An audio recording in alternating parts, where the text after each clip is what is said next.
This is the Aurora 50mm RGB ring. This particular RGB ring is designed to go around a reservoir. And this particular reservoir that I have here is the AlphaCool Cape Core Coolplex HF metal, the chrome version.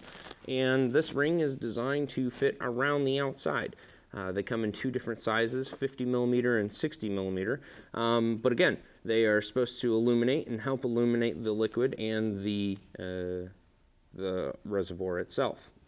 So in order to install one of these, it's fairly simple. You might need to push the wire inside towards the inside of the ring because the LED strip may have dislodged from the inside during shipping.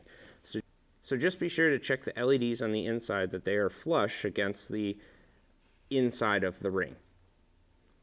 To install, simply take your ring and place it on top of the reservoir.